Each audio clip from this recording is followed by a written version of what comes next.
War movies are supposed to pack theaters. Explosions, star power, history on the big screen. It should be a guaranteed hit. But sometimes Hollywood gambles big, and the audience just doesn't show up. The result? Expensive flops that get mocked by the trades. But here's the twist. A lot of those so-called failures turned out to be stunning pieces of filmmaking that veterans quietly saluted. So which films bombed hard at the box office, yet still earned that priceless badge of respect? Let's dig in. The Big Red One, 1980. This wasn't just a war film, it was Samuel Fuller's own scars projected on screen. Fuller fought with the 1st Infantry Division in World War II, carrying not just a rifle, but the memory of every foxhole and march. When he finally made his passion project decades later, he didn't glamorize anything. The Big Red One follows a small unit led by Lee Marvin through North Africa, Sicily, and Europe. The tone is stripped bare. There's no patriotic music swelling in the background, no glossy speeches. Just soldiers, dirty, cynical, and scraping through each day. Audiences in 1980 didn't know what to make of it. They wanted a sweeping epic with big moments. Instead, Fuller gave them survival as the only victory. Critics dismissed it as episodic, even clumsy. The box office reflected that disappointment. But veterans? They saw their truth. The long marches, the random chaos of who lived and who didn't, the way humor became a shield against despair. One World War II veteran famously said, "That wasn't Hollywood's war. That was mine." What once looked like failure has become a cult classic. On modern rewatch, the jagged structure feels intentional, almost documentary-like. Fuller wasn't celebrating glory, he was recording memory. And that, more than box office receipts, is why this so-called flop still stings with authenticity. Go Tell the Spartans, 1978. If you thought Platoon or Full Metal Jacket were the first to strip away the shine of Vietnam, think again. Go Tell the Spartans beat them to it, landing just 3 years after Saigon fell. Timing killed it. America wasn't ready to stare at its mistakes so soon, and audiences stayed away. The film tanked at the box office. But what's on screen? Brutal honesty. Burt Lancaster plays a weary officer sent to hold a meaningless patch of jungle with half-trained troops. Supplies vanish, orders contradict each other, and lives are lost for no reason except paperwork. No grand speeches, no cinematic heroism, just the grinding absurdity of a conflict that had already broken faith with itself. Veterans who'd been there in those early advisor days recognized every detail. The senseless missions, the confusion, the creeping realization that survival meant little when the larger system was broken. They swore this film captured what it felt like when politics mattered more than strategy. While the public ignored it, soldiers whispered about it. Critics later circled back and admitted this might have been the first truly honest Vietnam movie. But by then, its box office fate was sealed. Sometimes the most authentic films are the ones audiences avoid because the truth is too raw. Bat 21, 1988. Hollywood thought they had a surefire hit, Gene Hackman, Danny Glover, and a real-life Vietnam survival story. But Bat 21 fizzled. Why? Maybe audiences were exhausted with Vietnam narratives in the late 80s. Maybe the marketing missed the point. Whatever the reason, the film underperformed badly. Yet for those who actually watched, the authenticity cut deep. Based on the true ordeal of Lieutenant Colonel Icel Hambleton, the movie tracks one man trapped behind enemy lines after his plane is shot down.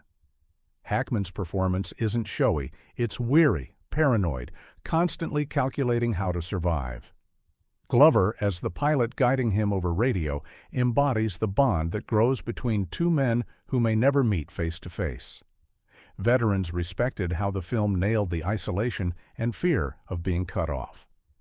The quiet stretches of tension mattered more than any gunfire. One slip, one wrong move, and it was over. It's survival painted in exhausting detail, not glory. Though theaters gave it the cold shoulder, Bat 21 has lived on through VHS, cable reruns, and streaming. Veterans especially still talk about how Hackman captured the mental grind of being hunted.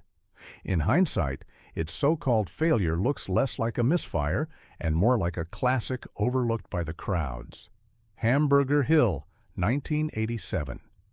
This film got buried alive by bad timing. Released the same year as Platoon and Full Metal Jacket, Hamburger Hill never stood a chance at the box office. Too many Vietnam movies, too little patience from audiences. But talk to veterans, and you'll hear a different story. Many rank it above the so-called classics. The movie depicts the real 1969 battle for Hill 937. The title wasn't poetic. It was earned from the grinding, bloody struggle that left soldiers questioning why the hill mattered at all. Director John Irvin focused on the physical and emotional toll of climbing the same hill day after day, only to be pushed back again. The men sweat, stumble, and crack under relentless pressure. There's no glamour in their exhaustion, just the haunting rhythm of futility. Veterans praised how the film captured the randomness of survival. You see guys arguing about home one moment, gone the next. You feel the resentment of fighting for a patch of ground no one will remember. Unlike other Vietnam films, Hamburger Hill wasn't symbolic.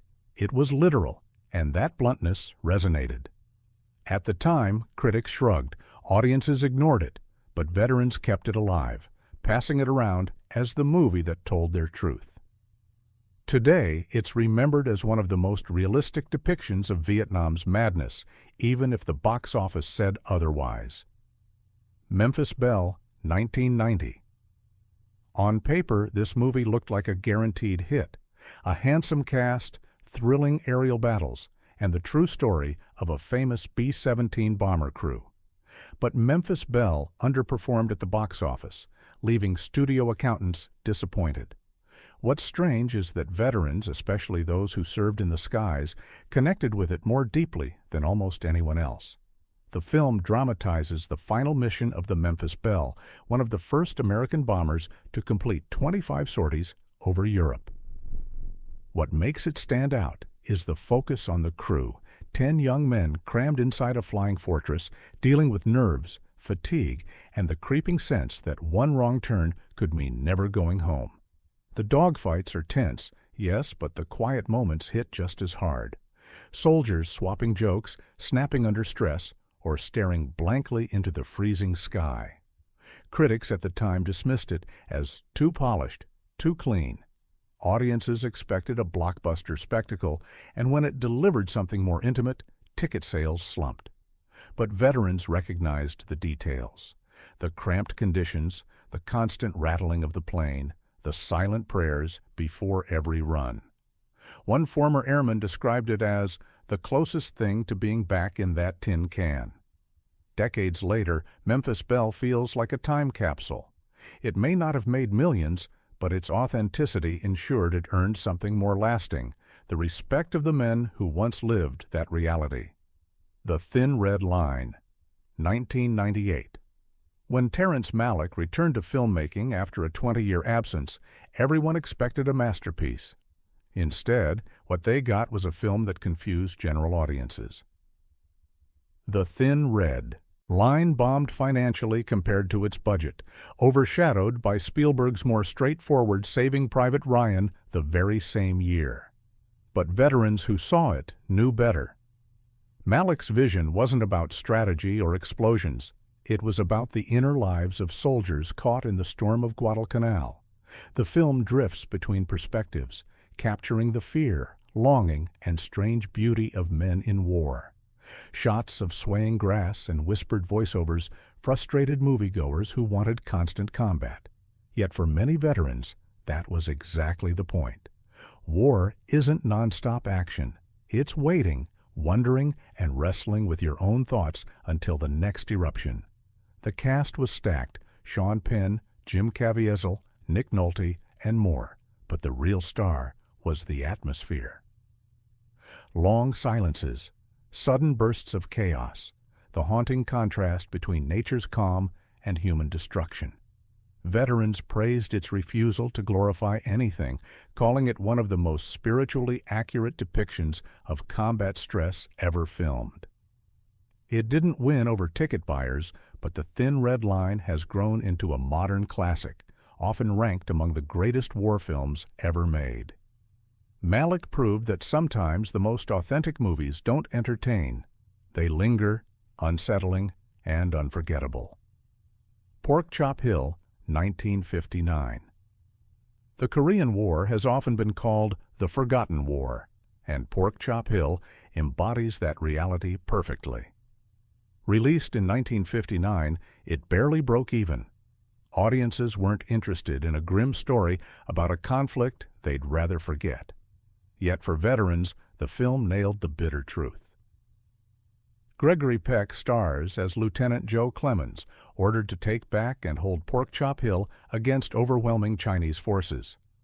On paper, it was a simple mission. In reality, it was madness. Ammunition dwindled, communications broke down, and men died for a hill that barely mattered. The point wasn't strategy, it was leverage at a peace table. Soldiers weren't fighting for victory, but for symbolism.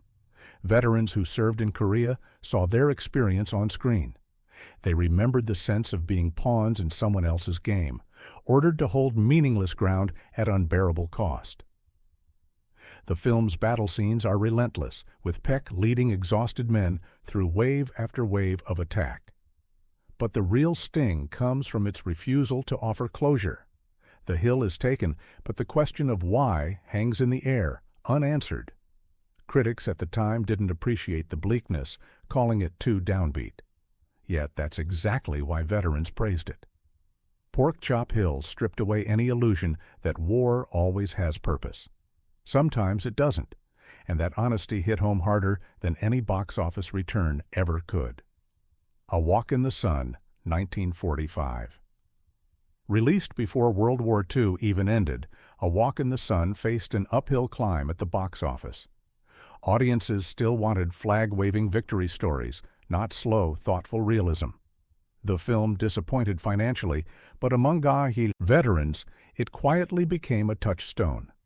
The story follows an American platoon in Italy after a beach landing. Instead of endless combat, most of the film is marching, waiting, and talking. The soldiers gripe about food, joke about absurd orders, and worry about what's coming next.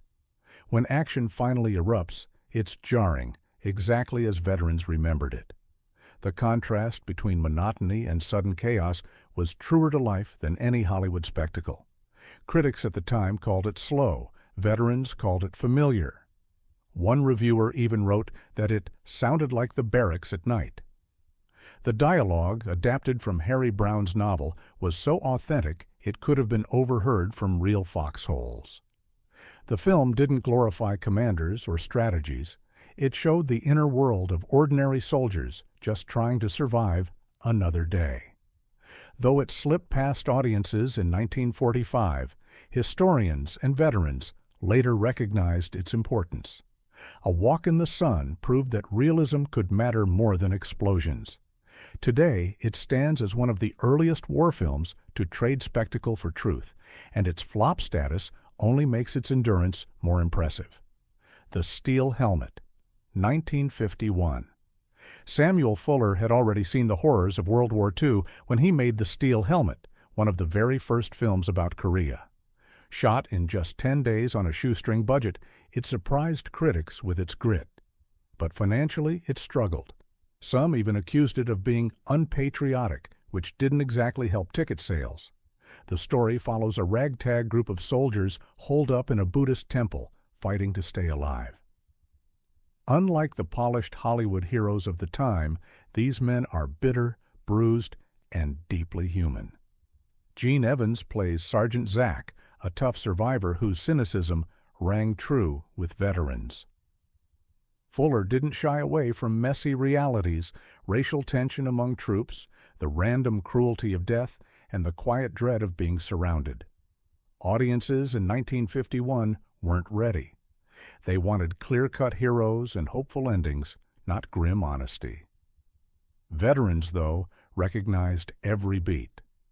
Fuller admitted later he was telling the stories he wished someone had told him before he went to war. For soldiers who had lived it, the steel helmet felt raw and authentic, not un-American. Over time, its reputation skyrocketed. What once looked like a risky little film became a milestone in war cinema. Veterans kept it alive by word of mouth, and today it's remembered as a groundbreaking work that dared to show war as it really was. A financial flop maybe, but a truth-teller for the ages. Attack 1956. Most war movies of the 1950s painted leaders as noble, fearless men. Attack had the nerve to do the opposite, and it bombed because of it. Audiences weren't ready to see cowardice and incompetence in American officers, but veterans recognized every frame as something they'd lived through. The story centers on Lieutenant Costa, played by Jack Palance, a hardened soldier who grows furious under the command of Captain Cooney, a weak officer promoted more for connections than competence. Cooney hesitates when decisions matter, sending men into chaos and leaving them to die because of his indecision. That premise alone was shocking for the time. War movies simply didn't blame American leaders, but veterans applauded its honesty. Many had endured reckless orders and felt the sting of watching good men lost to poor leadership. They saw themselves in Costa's rage, torn between duty and the bitter truth that the real danger sometimes came from inside the chain of command. Financially, it collapsed. Critics accused it of undermining morale. Yet over time, Attack became a cult classic precisely because it said what others wouldn't. For veterans, it validated whispered frustrations and gave voice to something rarely admitted, that courage at the bottom often gets crushed by cowardice at the top. Casualties of War, 1989. Brian De Palma thought he was making the definitive Vietnam movie. Instead, Casualties of War bombed at the box office. Audiences found it too heavy, too grim, too soon after the cultural impact of Platoon. But veterans quietly gave it a nod of respect. The film, based on real incidents, follows a squad led by Michael J. Fox's private, who faces a moral breaking point against his commander, played with chilling force by Sean Penn. It's not about battlefield heroics, it's about conscience. The movie dives into what happens when soldiers confront choices that defy morality, but are pressured by those in power to comply. The reception was brutal. Critics called it exploitative. Audiences turned away in discomfort, yet veterans recognized the truth in its portrayal of soldiers struggling with ethics under impossible pressure. War, they knew, often forces decisions where no outcome feels clean. De Palma didn't sugarcoat that. Though a commercial failure, Casualties of War has been reappraised as one of the bravest depictions of Vietnam's psychological wreckage. Veterans especially praised Michael J. Fox for capturing the quiet torment of a soldier torn apart by loyalty and conscience. Its flop status only highlights how honesty often makes people look away. Too Late the Hero, 1970. Released during the height of Vietnam, Too Late the Hero was doomed before it even hit theaters. Audiences didn't want another bleak war movie, and critics tore it apart for being too dark, too slow. But veterans saw something else, a raw portrayal of survival, stripped of glory. Michael Caine and Cliff Robertson star as soldiers on a mission to destroy a Japanese radio station in the Pacific. The setup sounds familiar, but the execution isn't about triumph. It's about men unraveling under fear. The film lingers on arguments, second-guessing, hesitation, and the creeping sense that bravery is often nothing more than grim necessity. For veterans, that rang true. They remembered bravery not as soaring speeches, but as someone stepping up because no one else would. They remembered fear gnawing at them long before any shots were fired. Critics scoffed at the bickering and tension. Soldiers recognized it as the sound of real squads under pressure. The box office wrote it off as a failure, but in veteran circles, it's remembered as a sleeper classic. Not for its spectacle, but for its honesty. Too Late the Hero may not inspire flag-waving, but it captures something harder: the exhausting crawl of staying alive when the mission feels impossible. Hell in the Pacific, 1968.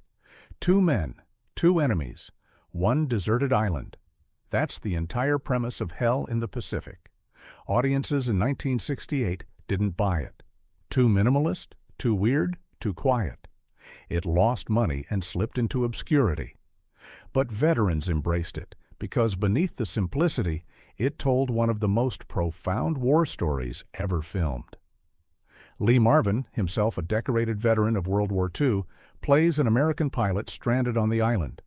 Toshiro Mifune plays a Japanese officer trapped there too.